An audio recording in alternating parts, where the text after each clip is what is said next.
Hey everybody, it's Nate Savage here, Savage 5050. I wanted to talk about Desani Williams. I believe that's how you pronounce her name. I know y'all know I can't pronounce names for crap. Y'all always tell me in the comments like, that's not how you say her name. Desani Williams, aka Tiger Booty. It's crazy when your name is like Tiger Booty because when something traumatic happened to you, when people got to actually read the story, they got to say your name. Tiger Booty is what she goes by. She's actually an Instagram model is what people calling her, but the correct term for it is actually an Instagram hoe. I've learned about this story from my man Joel Davis. Make sure y'all go follow and subscribe to his channel. He's a fellow YouTuber. Now, I don't know which one is more dangerous, being a rapper or Instagram model, aka Instagram hoe. They're both satanic lifestyle, especially the rappers that rap about violence and killing and stealing and a bunch of drugs and all of that stuff. And the thing about this Instagram model stuff, a lot of that promotes a lot of satanic lifestyle, like stripping, showing all kinds of nudity, especially if you're on OnlyFans. It could create stalkers. All kinds of stuff could come out of that that's not good for women. Women empowerment. I don't know if I'm horror shaming or slut shaming or if they got a new word for what I'm doing here, but I'm just telling like females, this is not a good lifestyle to choose. It comes with a lot of risk, but I guess if you actually win, then it all works out for you. I guess if you become like, I don't know, the next Cardi B, because she started off in a strip club and now she's rapping professionally. And I think Eve, she started off as a stripper in Philly, and now I think she's married to like a millionaire white guy as well. So I guess it do work out, but how many women it actually work out for? But, you know, these Instagram models, I'm sure they make pretty decent money off of their OnlyFans page.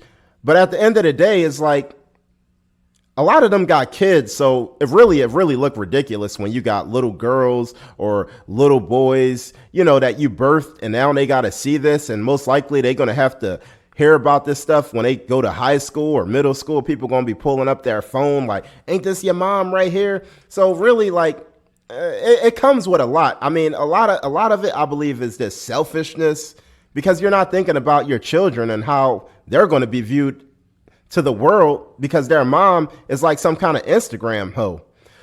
Anyway, she was flown out to Ghana by a billionaire African man.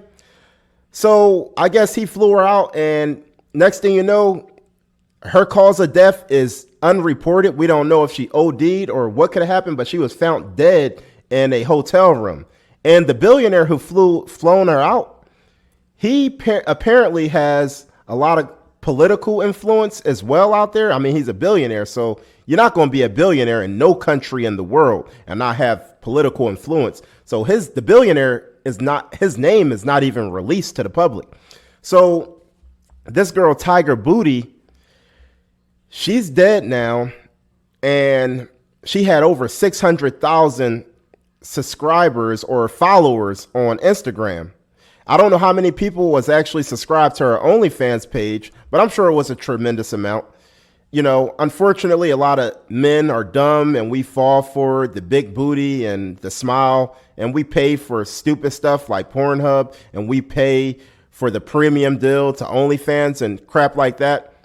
All of this stuff is just the Jezebel spirit, and men fall victim to the Jezebel spirit. I know I have. And I know most men have, and a lot of people got to act like they never did. But really, I mean, I get it. Big butt, a smile. She is a good looking white girl, decent looking white girl. I mean, she has a big tiger tattooed on her butt. I mean, that's not something I would want for my wife, but I can see how that's viewed as sexy. I think she got known. I think the rapper Tyga actually had her in a video, and I think that's where she really blown up, I believe. So, but I could be wrong. So correct me on that if I am wrong. It's a lot to come with this. It's a high risk. It's a high risk lifestyle. And it comes with a lot of danger because, like I said, men are stalkers, and not all 600,000 people that's following her are going to be some decent, awesome Christian conservative men. Like, some men are going to be predators, clearly. And these women, they pay extra money. A lot of these Instagram models, like, they'll come up with $6,000 out of nowhere to get floor seats at the NBA games to try to attract the best ball player they could attract and try to get him for all his money. And then they get these rappers. Females are born with instant validation, and men, we actually have to earn our validation and work hard in the world. But there is a such thing as pretty girl privilege. And I know that a lot of people might not agree with that, but it's people like Alex Holly or Joy Taylor or Megyn Kelly. I mean, these are women that they still got like that sexy pill, but they are at the same time keeping it classy where they're not like showing nudity. So all of these Instagram hoes, they can't even get the kind of guys they really want.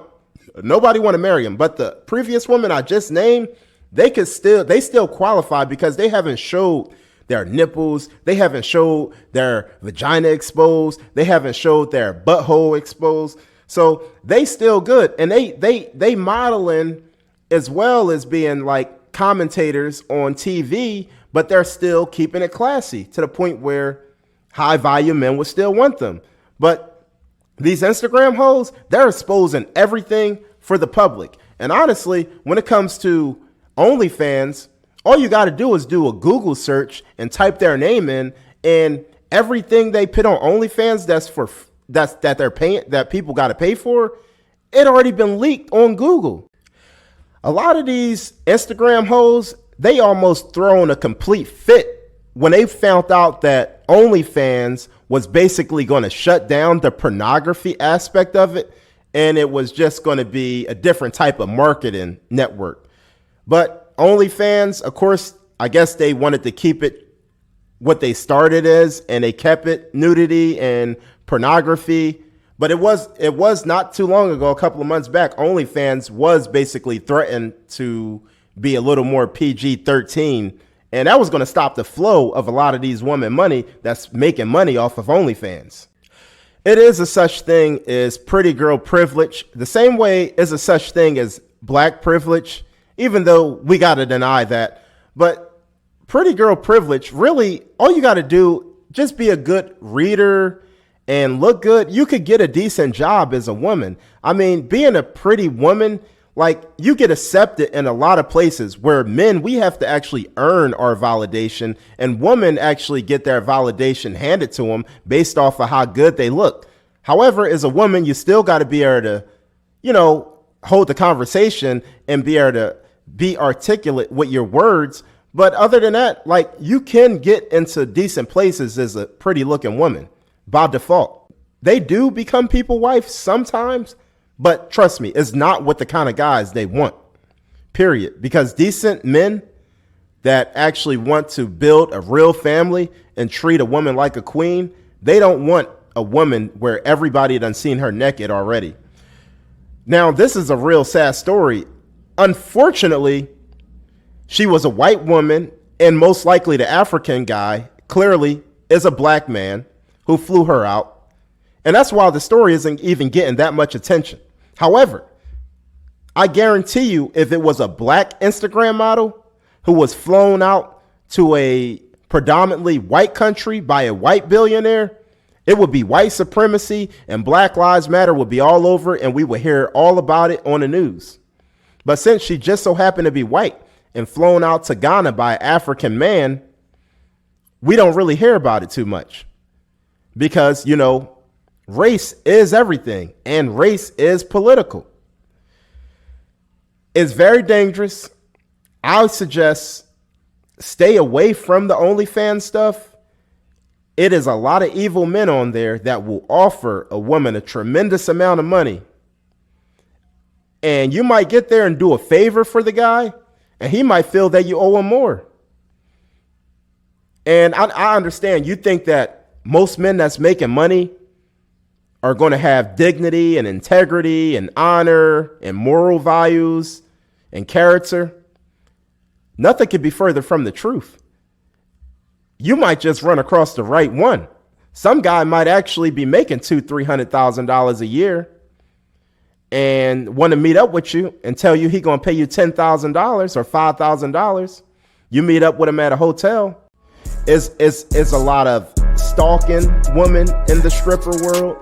Being a stripper comes with a lot of risk as well.